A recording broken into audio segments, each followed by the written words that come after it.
में खड़ा हूं, मैं फिर वहीं पर आता हूं। रामचरितमानस पढ़िए अपनी दादी के पास बैठ के, अपने दादा के पास बैठ के। राम का धैर्य देखिए। राम का धैर्य विष्णु का धैर्य नहीं है। मुझे क्षमा करें, भगवान है विष्णु, लेकिन वो तटस्थ धैर्य है। आराम से लेटे हुए हैं क्षीर सागर में, शैया बना के प्रेम पूर्वक। माता लक्ष्मी पैर दबा रही है, ऊपर शेषनाग का फन है, देख रहे हैं दुनिया में चल क्या रहा है, मूर्ख कर क्या रहे हैं, वो क्या नाटक रहा है। राम का धैर्य तो जीवित रहते हुए उसी व्यवस्था का धैर्य है। राम को प्रोवोक करने की एक हरकत दुनिया नहीं छोड़ी। पुत्र के रूप में सोचिए वो लड़का कैसा होगा, वो व्यक्ति कैसा होगा जिसका राज्याभिषेक होना जा रहा है और एक साइड में पता चला कि चलो कपड़े उतारो, अब ये वलकल पहनो, पत्नी को लो और निकलो। कितना कठिन समय। लेकिन राम राज्याभिषेक होगा, मैं राजा बनूंगा, इस पर प्रसन्न नहीं है, और मुझे वनवास मिल गया, इस पर दुखी नहीं है। यही राम होना, यही राम होना है। लोग समझते हैं जंगल में पोस्टिंग, लोग समझते हैं कोने में पोस्टिंग, लोग समझते हैं वहां काम करना है तो कैसे काम होगा, मेरे लिए तो पनिशमेंट हो गया। यही अवसर है जो आपको ईश्वर दे रहा है।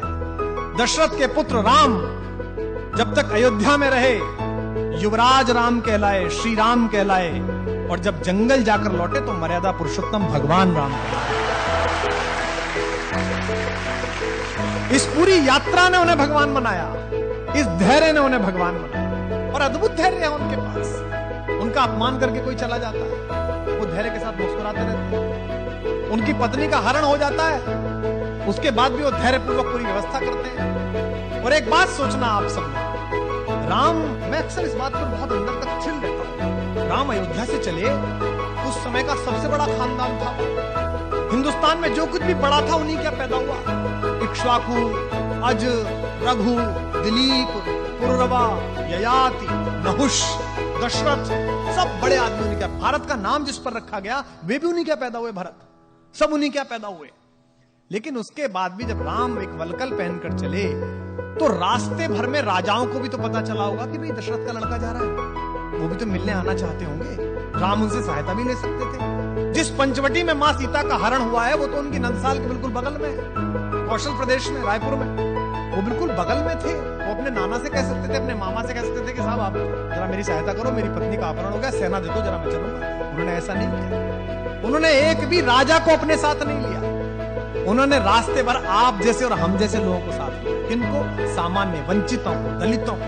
उन्होंने वनवासियों को साथ लिया, उन्होंने मल्लाहों को साथ लिया, उन्होंने मां शबरी का आशीर्वाद लिया, उन्होंने केवट को साथ लिया, उन्होंने वंचित सुग्रीव को गले लगाया, क्योंकि वो जानते थे कि जिस अनाचार से वो लड़ने के लिए जा रहे हैं वहां धनिकों की और राजाओं की नहीं, सदाचार की आवश्यकता है, वहां आत्मा की दीप्ति की आवश्यकता है। तो राम का ये धैर्य ही उन्हें विजेता बनाता है। भाई रावण को तो बाली हरा चुका था पहले, आपने कहानी सुनी होगी। रावण को तो शहसबाहु भी हरा चुका था। रावण कोई ऐसा अर्जेंटीना नहीं था, ऐसा ब्राजील नहीं था कि हराना मुश्किल था। उसको तो हरा चुके थे दोनों। बाली तो उसको अपने बगल में दबाकर और उसने किले की दीवार का चक्कर लगा दिया था बाली ने। जब हनुमान को बांधा है और हनुमान से रावण ने कहा कि तू मुझे जानता नहीं, मैं कौन हूं, तो हनुमान ने क्या कहा, हाँ जानता हूं, वो बाली वाला, मैंने सुना था आपकी लड़ाई बहुत था, परिचय मेरा आपसे। हनुमान ने क्यों कहा? ताकि उसका कॉन्फिडेंस लूज हो। लेकिन भगवान जब बाली और सुग्रीव के जनपद में पहुंचे तो उन्होंने बाली का साथ नहीं दिया, उन्होंने वंचित को चुना। वो उसके साथ खड़े रहे जिसका अधिकार छीना गया, जिसका राज्य छीना गया, जिसकी पत्नी तारा का बलात् अपहरण किया गया, और उन्होंने बाली का वध किया, जबकि बाली भी उनका प्रशंसक था, उनका भक्त था। मरते समय बाण लगने के बाद प्रणाम की मुद्रा में बाली ने पूछा है भगवान से, मैं बैरी सुग्रीव प्यारा, अवगुण कवन नाथ मुहि मारा। मैं बैरी हो गया, सुग्रीव आपका प्यारा हो गया, मुझ में ऐसा कौन अवगुण था मुझे मार दिया? तो राम ने उसको उत्तर दिया कि अनुज वधु भगिनी सुत नारी, छोटे भाई की पत्नी, भगिनी बहन, सुत नारी बेटे की पत्नी, सुन सठ कन्या सम ए चारी, हे मूर्ख, ये चारों बेटी के बराबर होती हैं। इन्हें कुदृष्टि बिलो कहीं जो है, इन्हें गंदी दृष्टि से जो देखता है उसका वध करने में पुण्य मिलता है, पाप नहीं होता है। ये उसको उत्तर दिया उन्होंने भगवान। अगर भगवान की विजय अपने लिए होती, अगर धैर्य ना होता तो वो बाली को लेकर चल देते। बाली हरा चुका था, उन्होंने कहा नहीं बाली तू नहीं चाहिए, तू नालायक है, तूने इस छोटे भाई को मारा है, इसकी पत्नी का हरण किया, मैं तेरा तो वध करूंगा, ये वंचित है, इसे लेके चलूंगा। तो राम ने क्या किया? राम के साथ जितने लोग, राम का धैर्य अद्भुत है। और यहाँ जो अध्यापक है उनसे निवेदन है, राम की लीडरशिप क्वालिटी अद्भुत है। राम ऐसे ही राम नहीं बने हैं। मत पढ़िए हिंदू होकर। इस परिसर में बहुत सारे इस्लाम मतावलंबी हमारे दोस्त बैठे होंगे और किसी जाति धर्म के लोग बैठे होंगे, कहानी की तरह पढ़िए और फिर देखिए कि राम जैसा लीडर कहीं नहीं। वो उस व्यक्ति की क्वालिटी को डेवलप करते हैं, उसे इंस्ट्रक्ट नहीं करते। उन्होंने सुग्रीव की क्वालिटी को डेवलप किया। एक ऐसा डिप्रेस आदमी जिसकी पत्नी का हरण हो गया, जिसका राज्य छीन लिया गया, भाई ने लात मार के भगा दिया, उसको उन्होंने कल्टीवेट किया और सुग्रीव महारथी के रूप में बना और उस युद्ध में सुग्रीव की महत्वपूर्ण भूमिका रही। जिस समय हनुमान लंका के लिए रवाना हुए, आप रामचरितमानस पढ़िए, अध्यात्म रामायण पढ़िए, श्रीमद् वाल्मीकि रामायण पढ़िए, कंबन की रामायण पढ़िए, कहीं नहीं लिखा हुआ कि उन्होंने हनुमान से क्या कहा कि तुम क्या करना। आज हम कितने फ्रस्ट्रेटेड हैं। आज हम लीडरशिप डेवलपमेंट की बात करते हैं, हम ड्राइवर को एक जगह भेजते हैं सामान लेने के लिए, 5 बार बताते हैं उसे, क्योंकि हमें उस पर भरोसा नहीं है, हम उसकी लीडरशिप डेवलप नहीं होने देना चाहते। राम लीडरशिप डेवलप करते हैं।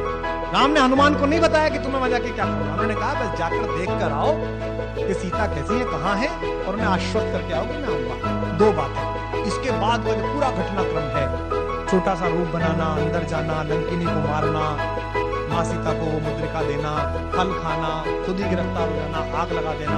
आग लगाना मतलब वो राम का विजिटिंग कार्ड दे के आए। हाँ, मतलब बता के आए वो कि जो आ रहा है हम उसका कार्ड है। मैनेजमेंट का बेस्ट उदाहरण है हनुमान। एम्प्लॉयर का 1 रुपया खर्च नहीं कराते हो, 1 पैसा नहीं। भगवान ने कहा कि वहां जाओ, खुद ही मतलब खुद ही टेक ऑफ, खुद ही लैंडिंग, और सारा पैसा हनुमान उसका, रावण का। भाई हनुमान जबरदस्ती गिरफ्तार हुए स्वयं में देखने के लिए कि कौन है, तो कहा गया भाई इसकी बानर को पूंछ से बहुत प्यार होता है, इसकी पूंछ पे कपड़ा बांध दो। कपड़ा किसका? रावण का। बोले इस पे तेल लगाओ, तेल किसका? रावण का। जली किसकी?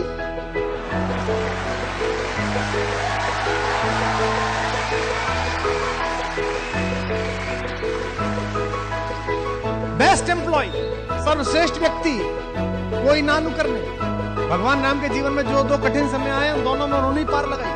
उनसे कहा गया कि भाई मेरा भाई ये बीमार है, सोचो राम पर कैसी बीती होगी। भगवान राम के जीवन का सबसे कठिन रात वो है जब उनके भाई को मूर्छा। उस रात राम कितने भी ईश्वर हो, मनुष्य रूप में जी रहे थे। मन में ये तो आई होगी यार अयोध्या जाके क्या कहूंगा, पत्नी कहां अपहरण हो गया, भाई कहां युद्ध में मारा गया। ऐसे समय में हनुमान काम आए और हनुमान गए, वहां कंफ्यूजन हो गया कि कौन सी संजीवनी बूटी, मेडिकल स्टोरी ले आए पूरा।